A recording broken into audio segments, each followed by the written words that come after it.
إن الحمد لله نحمده ونستعينه ونستغفره ونعوذ بالله من شرور أنفسنا ومن سيئات أعمالنا چالو کر دی چالو نہیں اندر کا چالو کر دی اندر کا چالو کر دیجیے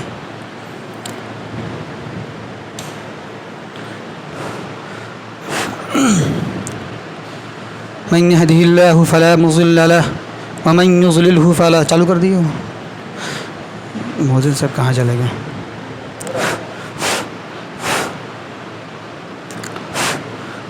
نہیں ہو رہا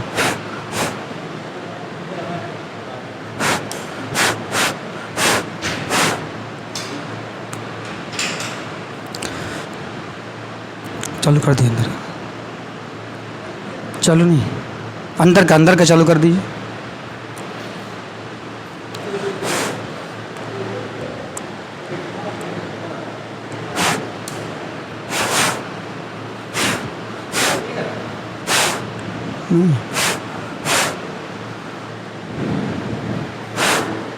ہاں ان الحمد للہ نحمده ونستعینه ونستغفره ونعوذ بالله من شرور أنفسنا ومن سيئات أعمالنا من يهده الله فلا مضل له ومن يضلله فلا هادي له وأشهد أن لا إله إلا الله وحده لا شريك له وأشهد أن محمدا عبده ورسوله فأعوذ بالله من الشيطان الرجيم بسم الله الرحمن الرحيم يا أيها الذين آمنوا اتقوا الله حق تقاته ولا تموتن إلا وأنتم مسلمون يا أيها الناس اتقوا ربكم الذي خلقكم من نفس واحدة وخلق منها زوجها وبث منهما رجالا كثيرا ونساء واتقوا الله الذي تساءلون به والأرحام إن الله كان عليكم رقيبا يا أيها الذين آمنوا اتقوا الله وقولوا قولا سديدا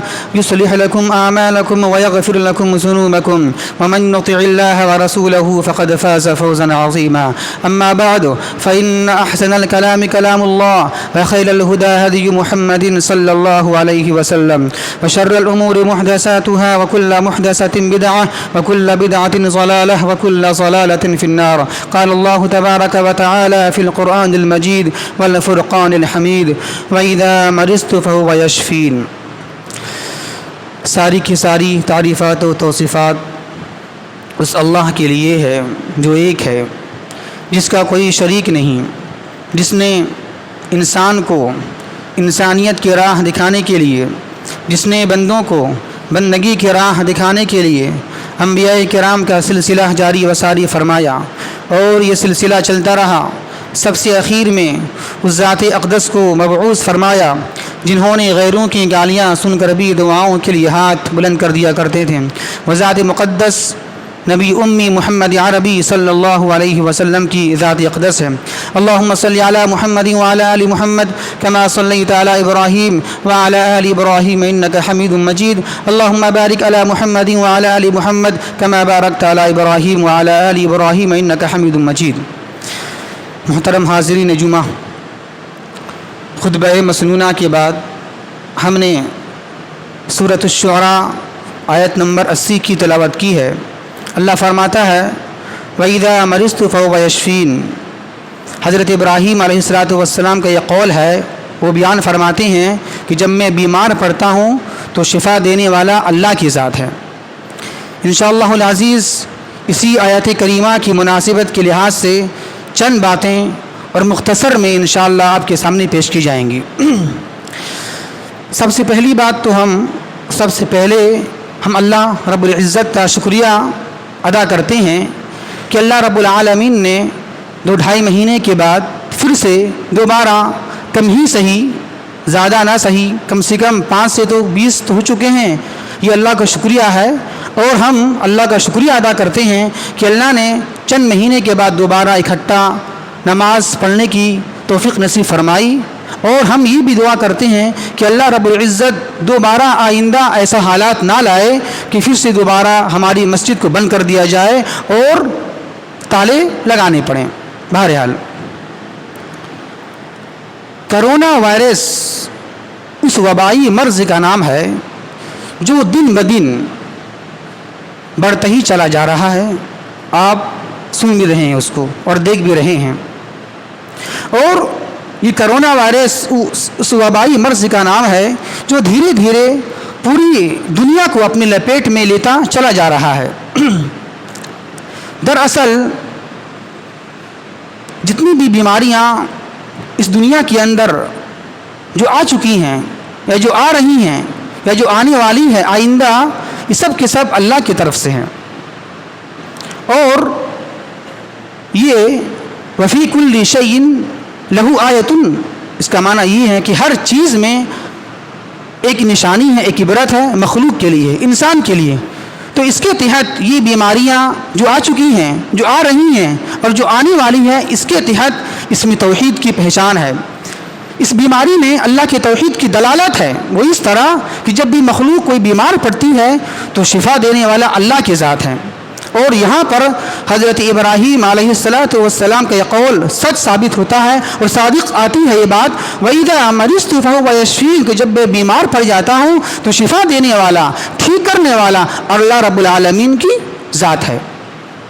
یہ آیت کریمہ مومن کے لیے، یہ آیت کریمہ کو سن کر ایک مومن کے اندر یقین پیدا ہوتا ہے اور ڈر خوف ختم ہو جاتا ہے.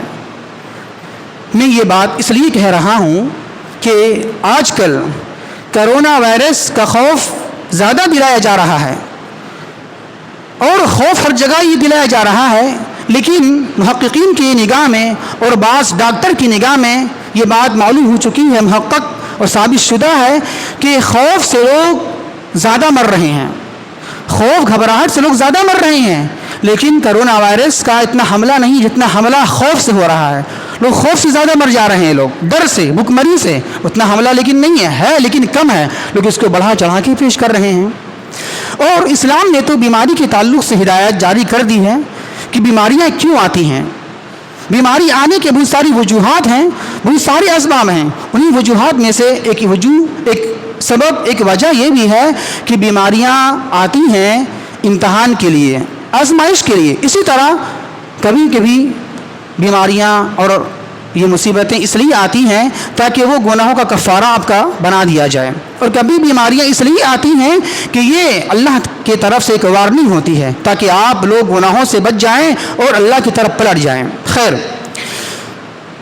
تو اللہ تبارک و تعالیٰ نے بیماری کے تعلق سے کچھ ہدایات جاری کر دیا ہے اور یہ بھی بیان فرما دیا ہے کہ جب بھی بیماریاں آئیں تو آپ کیا کیجئے، آنے کے بعد کیا کرنا ہے آپ کو ہے، احتیاطی تدابیر اختیار کرنا ہے، کیا کرنا ہے. اللہ بیان کرتا ہے احتیاطی تدابیر کے تعلق سے. اللہ بیان فرماتا ہے کہ وَلَا تُلْقُوا بِأَيْدِيكُمْ إِلَى التَّهْلُكَةِ، کہ تم اپنے آپ کو ہلاکت میں نہ ڈالو. کیا مطلب ہوا؟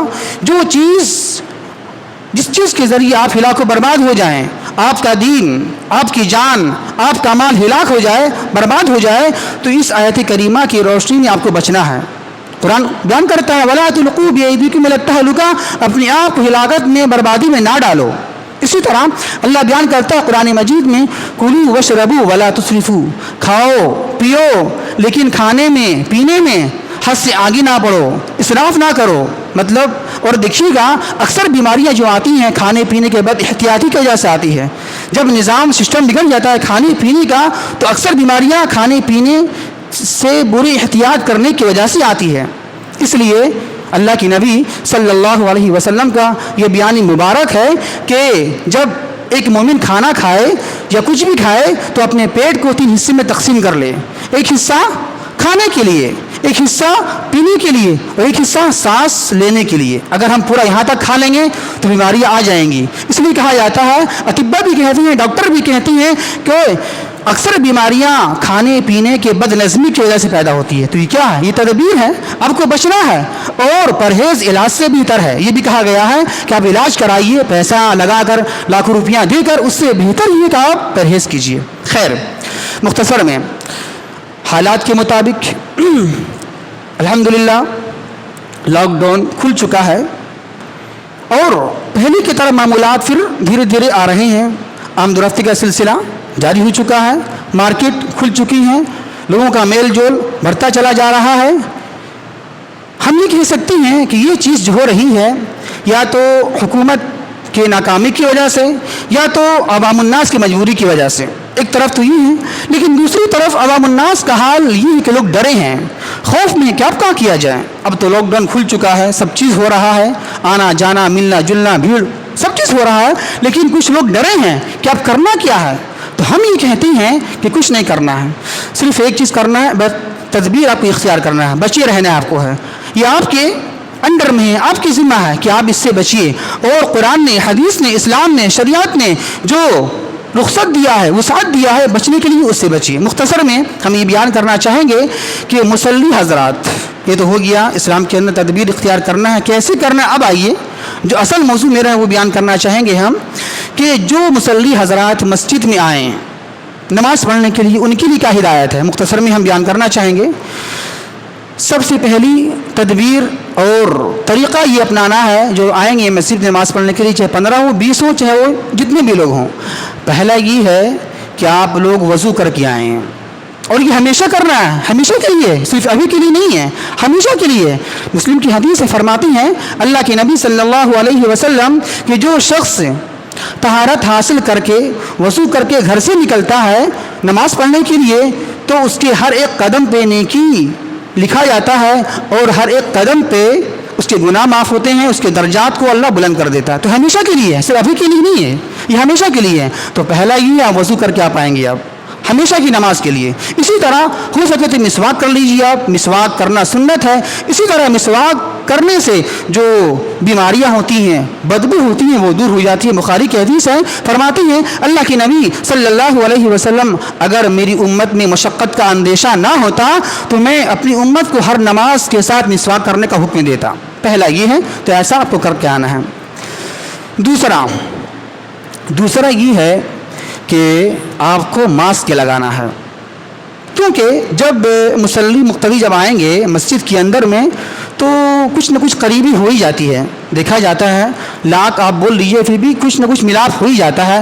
تو مثال کے طور پر اگر کسی سے اچانک انسان ہے، کھانسی آ گئی، جمائی آ گئی، تو ہو سکتا ہے دوسرے کو انفیکشن کا خطرہ ہو سکتا ہے، تو اس کے احتیاط کے پیش نظر آپ اپنی منہ میں ماسک لگا کے آئیں، اور پوری نماز تک ماسک پہن کے رہیں۔ ماسک کسی کے ابھی ہاتھ میں نہیں ہے اور منہ میں لگا ہوا نہیں، ہم نے اعلان کر بھی دیا تھا، تو انشاءاللہ آئندہ آپ ماسک لے کر آئیں گے، آپ لگا کر آئیں گے۔